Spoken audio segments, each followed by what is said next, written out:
Hey, how you guys doing? This is William Myers, Mantis Outdoors. I got a basic bushcraft knowledge video for you guys, so stay tuned. Alright, so when you're just now starting to learn bushcraft, survival, what have you, these are the basic steps in learning the things that you want to study. And number one, we talk about the priority survival. What is important? You get into some talks and you can always kind of hear with people that are pretty unexperienced, and there's nothing wrong with that. Just maybe ignorant to some things. You start hearing about food gathering and things like that, and they don't talk about the real priorities. So for the basic student, what I suggest you start researching and studying are some of the basic rules. So the priority of survival, we talk about them being the rules of three, and anybody that's knows any of this is just common knowledge to them. But again, this is geared more towards the beginner. So the rules of three would be 3 minutes without air. You come to my classes, I'm going to tell you if you can't breathe, there's not much I'm going to be able to do to help you. But the other rules are 3 hours of exposure, which means that you can succumb to hyperthermia or hypothermia within 3 hours. 3 days without water and 3 weeks without food. Now these rules, in my mind, are pretty much broad-based generalizations. They can be plus or minus a lot, given your environment, your health, things, etc., etc. 3 hours of exposure, in my opinion, if you was out here with improper clothing, in the environment we have right now where it's almost 0 Fahrenheit, it's going to be less than 3 hours. Where you're going to start to get hypothermia. 3 days without water. Again, your environment and your health is going to determine that factor. 3 weeks without food, I said, we were talking about in a previous video, try it. It's not fun. 3 days, 1 week, not very much fun. So, that can affect your ability to think and function in the woods. So what those are made to do is give you a basic guideline of what your priority should be in a given situation. Obviously, they might be turned around a little bit given your situation. Like I said, maybe if you're stuck in a desert somewhere, you might be searching out water before you're searching out shelter. So the 3 hours of exposure is going to be what I would call my main priority in any given situation, pretty much. So what we're talking about there is controlling core body temperature. And that, in my mind, is the first thing that I tell my students that you need to be studying.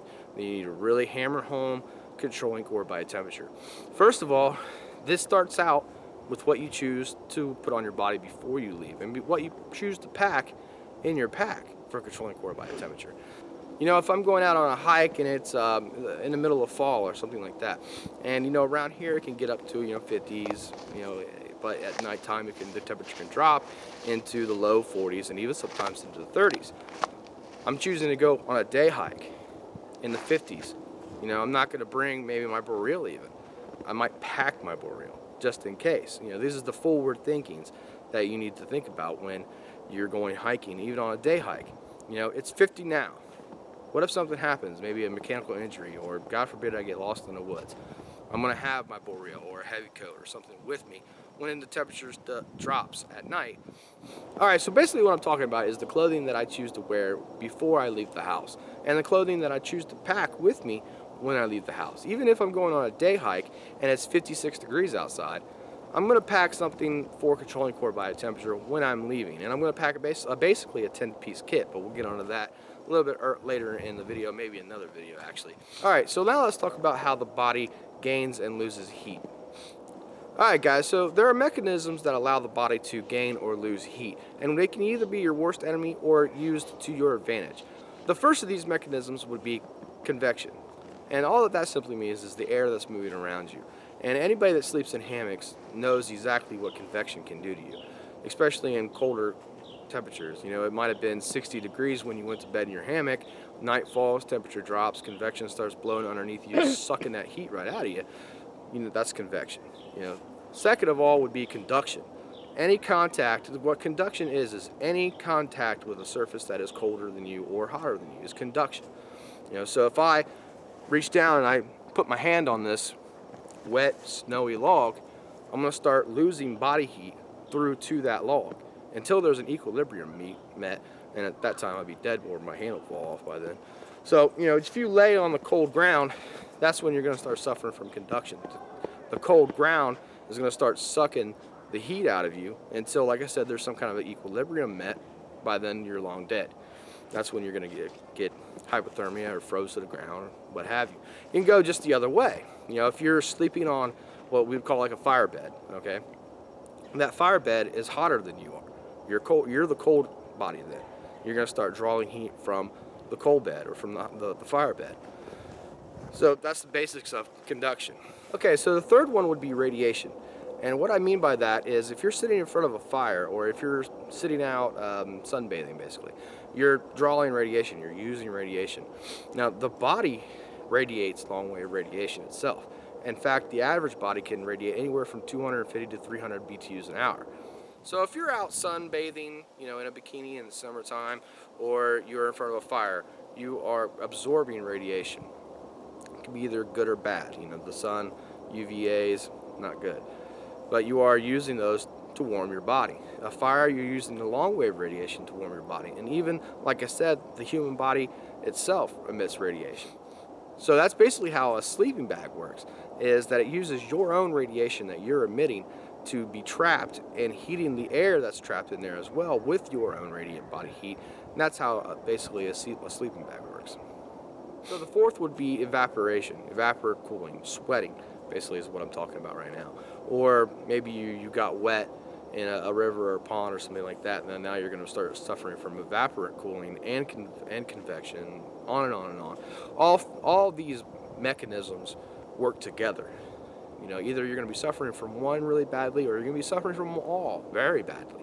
So evaporate cooling, like I said, sweating, things like that, getting wet. In fact, if you are wet and you're wearing cotton, you're going to lose body heat somewhere between 35 to 40% faster. So that's something to think about as well.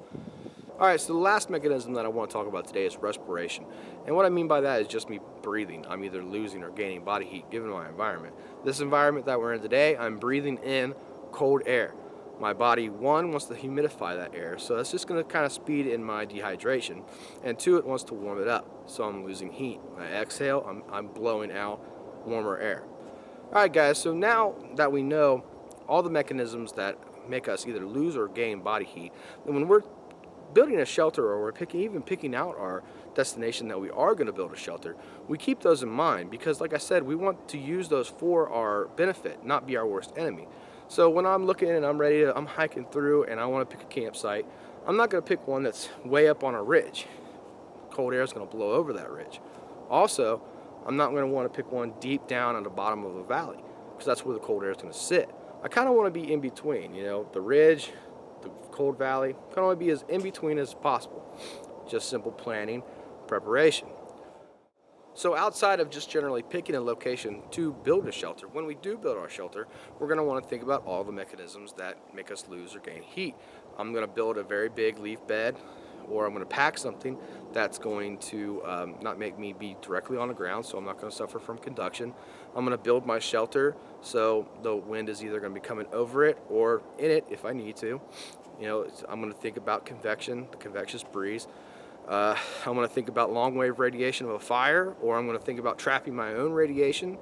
I'm going to think about staying hydrated for respiration.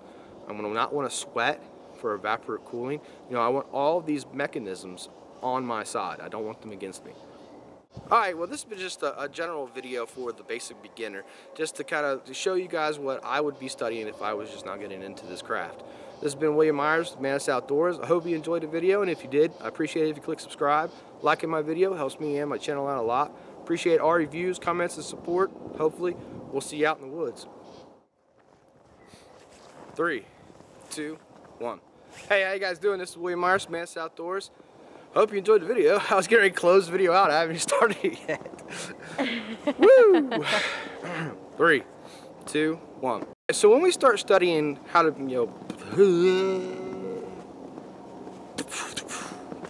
brain is fried. Brain is freezing. Nah, I'm not cold. I'm cold. Because you're a wuss. Because I just pelted the shit out of you with snowballs. 3, 2, 1. The first of all would be the first one of all. Okay. 3, 2, 1. Alright, so what I'm basically talking about is the clothing that I choose to wear before I leave my house. And the closing. Now in closing. God damn, you did get the bear right. 3, 2, 1. Convection. You're right there. Okay. You want to start hiking out? I can take care of this if you're cold. You alright? Yeah. Okay. You remember in South Park, the little bunny that would wait, he would bounce and his head would wobble like this? Okay. Hey, are you sure you're alright? At this point, I'm really scared. Dude, my toes are numb. I is cold. I really did not dress good for this. Start at all. hiking. Start hiking to the car. You got Where's the keys? No, you have the keys. Do you have the phone? Yeah. Wow, I have the phone. Covered in snow. No! Hey, throw snowballs at people. No! Are you alive? It works! It's your snowball surprise. Snowball. Hard at work here. Alright, start hiking to the car. You got about a mile. We'll be alright.